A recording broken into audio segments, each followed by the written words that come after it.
Well, hello. Welcome to another exciting webisode of The Life with Liz. I'm Miss Liz, and tonight in this webisode, I want to talk to you about someone very special and dear to my heart. An iconic figure from the last century, the original Poor Little Rich Girl, Barbara Woolworth Hutton. My own personal recollections of the famed Woolworth chain that spanned all across this great country for over 100 years actually run deep. But I'm not going to get into that tonight. That will be a chapter, I will say, for future episodes. However, tonight is going to be a tribute, if you will, to Barbara Hutton, the iconic style setter of most of the 20th century. For those of you who don't know her story, and I will condense, Barbara Woolworth Hutton was born to the founder of the F.W. Woolworth chain's daughter, Edna. Her father was Franklin Hutton, the brother of famous stockbroker E.F. Hutton, who went on to have a very successful chain of brokerage houses under his own name. So she actually, Barbara, was the product of two great American dynastic families that amassed huge sums of wealth in the 20th century. However, despite all of that money, Barbara spent a legendary lifetime of unhappiness, and nobody learned harder than she did that money does not buy you happiness. Barbara Hutton had 6 or 7 husbands, I forget now how many, including Cary Grant, many princes of European birth.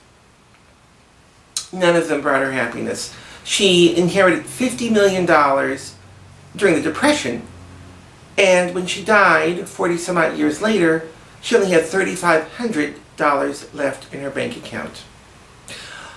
But let's not talk about the low points of Barbara. Let's celebrate her life and some of her more fabulous accomplishments, which I'm here to celebrate with you tonight.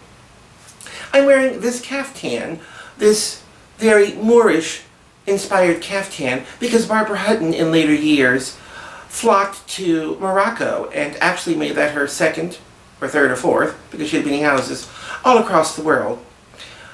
The house in Morocco, Marrakesh actually, was one of her favorite homes, and one of the ones that she was able to hold on to until almost the very end.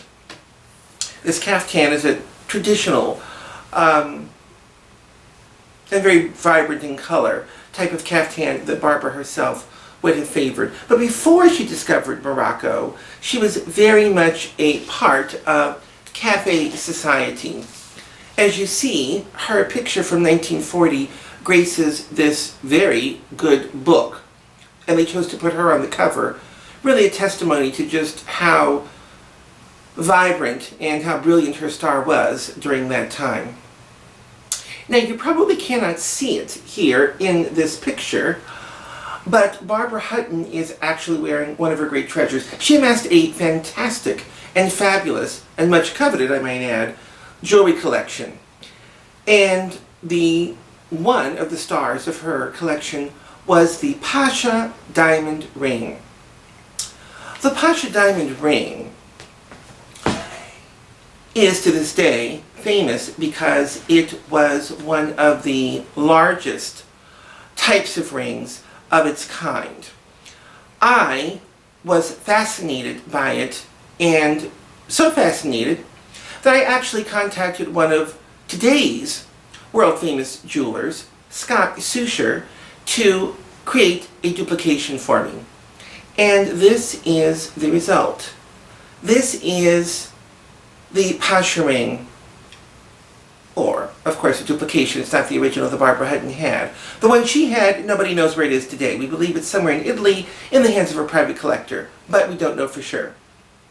However, Scott was able to obtain the original line drawings, and from that we were able to take colorless CZ, and he was able to use a program and painstakingly duplicate where the cuts were.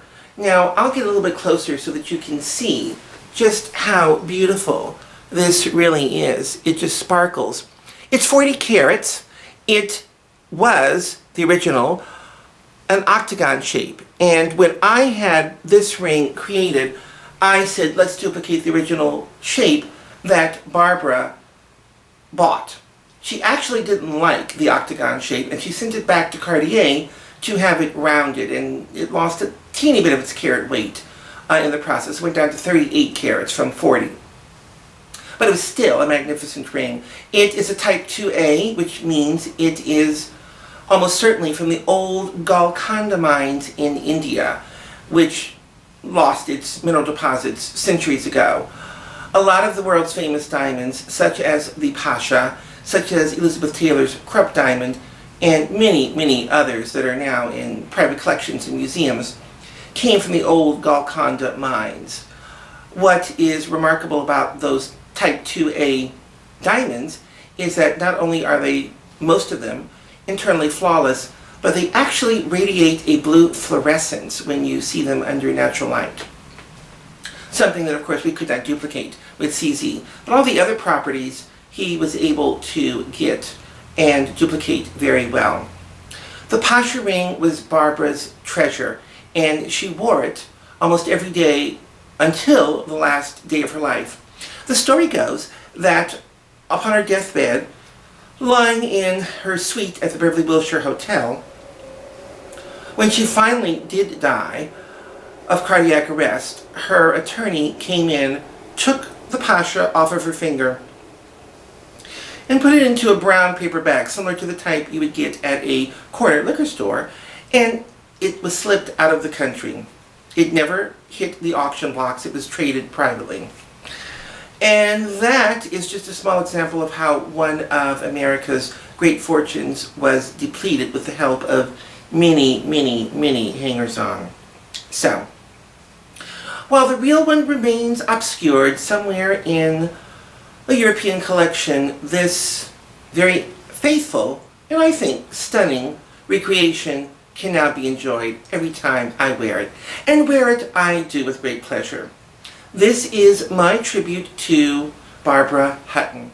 Tune in next time when I will talk more at length about the Woolworths and, most importantly, perhaps the greatest standing monument today to F.W. Woolworth, the last mansion he ever built, which is still standing, sadly, in a state of disrepair, in Long Island, New York. When I talk to you again, I will give you much more information about that and how it all features into my future plans, so you don't want to miss another episode of The Life with Liz. Thank you for tuning in, thank you for watching, and thank you for allowing me to share the Barbara Hutton story. Good night.